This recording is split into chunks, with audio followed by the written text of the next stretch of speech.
Hola a todos, somos Roberto Matías y Eduardo González de la Comisión de Gearqueología de la Sociedad Geológica de España. Y vamos a hablaros muy brevemente sobre la minería romana en el noroeste de la península ibérica. Todos sabemos que hace 2000 años los romanos dominaban todas las costas del mar Mediterráneo y llegaban hasta el noroeste de la península ibérica. El noroeste de la península ibérica se convirtió para ellos en una gran mina de estaño y sobre todo de oro. Pero vamos a ver cuál era el origen de este oro. Sabemos que el oro se caracteriza por su llamativo color amarillo, su brillo metálico, que es un mineral muy blando, que tiene mucha conductividad, pero sobre todo, y lo que nos interesa en esta charla, que es un mineral muy denso. Esto hace que se acumule en determinados lugares. La mayor parte de las minas de oro romanas eran minas que se encontraban en abanicos aluviales o en yacimientos junto a los ríos, en los arenales junto a los ríos. Esto se generaba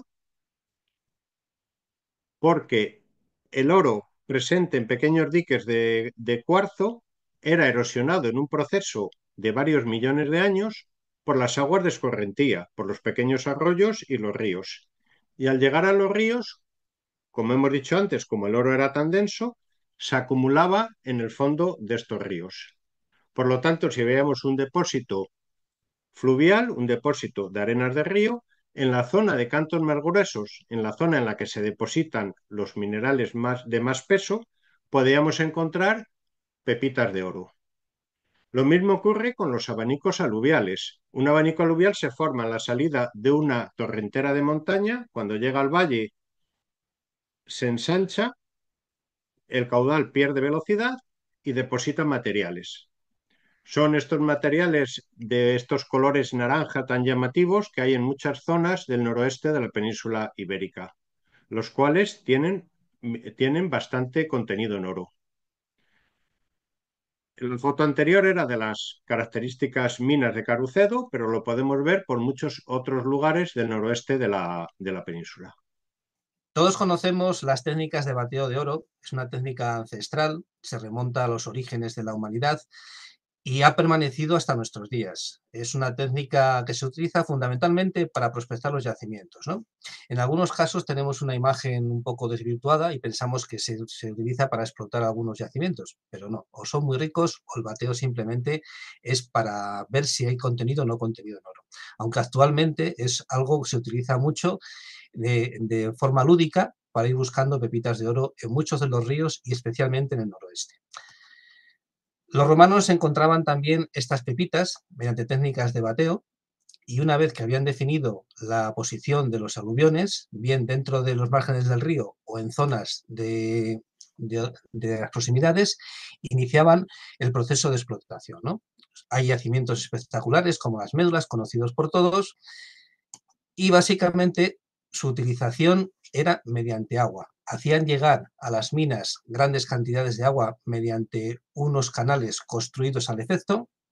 Podemos hablar de varios miles de kilómetros de canales construidos para explotar las minas de oro del noroeste ibérico. Las médulas, por ejemplo, tienen 700 kilómetros de canales y mediante ese agua hacían una separación del oro por su densidad dentro de los aluviones.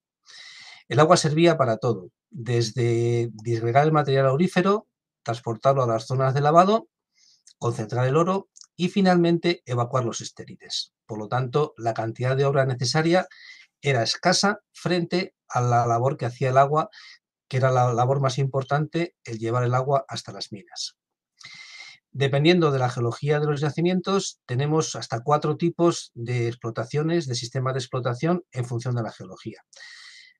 El más básico eran zanjas canal, se hacía llegar el agua a los aluviones y el propio agua iba excavando su recorrido el aluvión y al final se recuperaba el oro. Si el depósito era muy delgado, se explotaba en peines, que era una especie de arados enormes, utilizando el agua solamente en la capa superficial. De estas explotaciones tenemos en la provincia de León las 3 más importantes, la de las Omañas, la de las Moraceras y la mina de las Murias Los Tallares en Castro Contrigo. Espectaculares explotaciones que solo se aprecian adecuadamente mediante imágenes aéreas. El siguiente sistema de explotación eran las cortas de arrollada. Mediante inicial una zanja canal se iba abriendo el terreno y se iba ensanchando y daba lugar a explotaciones de unas ciertas dimensiones. En explotaciones que hoy se conservan en un estado muy, muy bueno. Incluso hemos podido ver en algunos lugares los asentamientos que tenían para dar servicio a la explotación. Pero lo más espectacular de todo son las cortas de minado. La denominada arrugia, también conocida por otros como Ruina Montium, de los cuales apenas tenemos 4 ejemplos en el noroeste ibérico, de los cuales el más espectacular son las médulas. El trabajo realizado en las médulas fue recogido en el texto de Plinio, que menciona de un modo bastante gráfico cómo se explotaban las médulas, ¿no? Se hacían galerías por las cuales entraba el agua. Podemos ver todavía el ensanchamiento producido por la circulación de agua en esas galerías en ángulo recto que cortaban las montañas en sectores que eran abatidos luego por la propia acción del agua. Un trabajo simple pero efectivo. Aquí tenemos un ejemplo de una de esas galerías. Entraba el agua de un canal por ellas, salía hacia el exterior, iba perfilando una zona de explotación que por su propio peso y al ser erosionada por el agua, pues caía con un gran estrépito, como nos dice Plinio en su texto. Si habéis podido ver el reportaje de Ingeniería Minera Romana de Televisión Española, pues hemos definido una serie de mallas por donde circulaba el agua que destruye la montaña se convierte en una masa de lodo, esa masa de lodo se hace pasar por los canales de lavado, se apartan las piedras grandes para que la recuperación sea mucho más efectiva, y esa masa de lodo, el resultado estéril ya, se acumulaba en los fondos de los valles, dando lugar a acumulaciones de muchos millones de metros cúbicos. Y habéis oído bien, millones de metros cúbicos. En las médulas se llegaron a explotar hasta 400 millones de metros cúbicos por este procedimiento, dejando una huella imborrable. Y es curioso que este hecho, ya nos lo dice Plinio en su texto, de que los escombros se evacuaban utilizando el agua. Y ahora Eduardo nos hablará de los yacimientos en roca, yacimientos primarios, que es el origen del oro presente en estos aluviones. Anteriormente había dicho que el origen del oro secundario, del oro sedimentario, eran diques de cuarzo enriquecidos en oro que eran erosionados en un proceso muy lento durante millones de años. Pero vamos a ver cuál era el origen de estos diques de cuarzo. Podemos hablar, simplificándolo mucho, de dos orígenes. Un origen metamórfico, durante la gran orogenia varisca de hace 300 millones de años, aumentos de presión y temperatura generaron fluidos profundos enriquecidos en muchos elementos, entre ellos enriquecidos en oro. Estos fluidos migraban y se concentraban principalmente en zonas de debilidad, en zonas de cizalla dúctil y en diques y pequeñas venas de cuarzo blanco, de cuarzo lechoso. Otro de los orígenes que podríamos hablar es los últimos momentos de la consolidación de los magmas en profundidad, de los magmas que generaron todos los granitos del noroeste de la península ibérica. En las últimas fases del enfriamiento de la consolidación en profundidad de estos magmas, se genera una liberación de fluidos, un aumento de presión que agrieta la roca encajante, por la cual entra el único mineral que en ese momento se encuentra fundido en el magma, que es el cuarzo. El cuarzo entra por estas grietas y se enfría rápidamente en un proceso de pocos siglos, generando diques de cuarzo. Y como el oro es un elemento que no reacciona con ningún otro, no ha formado hasta ese momento dentro del magma ningún mineral, estaba presente en el fundido. Por lo cual este cuarzo líquido lo arrastra y lo concentra en estas pequeñas venas de cuarzo y en estos diques de cuarzo lechoso. Los romanos sabían muy bien que el oro podía estar contenido en estas pequeñas venas de cuarzo y sistemáticamente ensayaban, hacían catas en muchas de ellas para ver si estaban mineralizadas o no estaban mineralizadas. Un poco a modo de resumen es esto: aquellos diques de cuarzo blanco que salen de las cámaras magmáticas pueden contener oro. Y este es el origen de estas pequeñas venas, de estos diques de cuarzo lechosos, que son los que se erosionan y luego nos generan los abanicos aluviales y los placeres en el cauce de los ríos. Y ahora Roberto os va a explicar cómo explotaban los romanos estos diques mineralizados. Bueno, cuando los romanos afrontaban la explotación de un yacimiento primario en roca, tenían que hacer generalmente una explotación subterránea, que iba precedida de una explotación superficial. A medida que iban entrando en la tierra, pues evidentemente tenían que evacuar el agua y tenían que meterse por galerías y haciendo unas estructuras que en algunos casos llegan a ser espectaculares.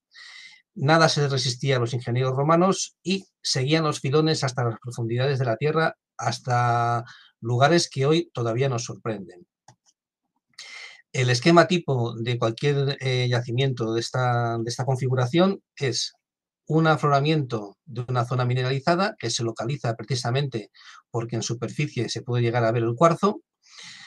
Se realiza a un nivel o a distintos niveles una galería de acceso para drenar el agua que tiene la zona mineralizada según se va profundizando la explotación. Y a partir de ahí es todo trabajar en subterráneo, ¿no? Con pozos, con cámaras, algo verdaderamente espectacular. Veréis imágenes de la zona de Portugal, de Oporto, donde se encuentra el mayor conjunto mundial de minería aurífera romana subterránea, el área de Valongo y especialmente Fosso das Pombas. En León tenemos también otros elementos muy singulares, recientemente investigados, como puede ser la mina de Monte Alegre, cerca del puerto de Manzanal, donde es el ejemplo típico de un afloramiento trabajado hasta donde llegaba la luz del día y continuaron en el subterráneo abriendo una enorme galería de 150 metros de longitud. En este caso, recientemente se ha excavado la galería y se ha hecho un trabajo muy interesante, incluso una representación en 3 dimensiones de la misma. Estamos en condiciones de decir que los romanos tenían un avance, un sistema de explotación muy avanzado, verdaderamente espectacular. Otro caso muy singular que tenemos en la zona española es la mina de Llamas de Cabrera, descubierta en el año 2002, donde hay un verdadero complejo de minería aurífera romana subterránea, que incluye también labores superficiales.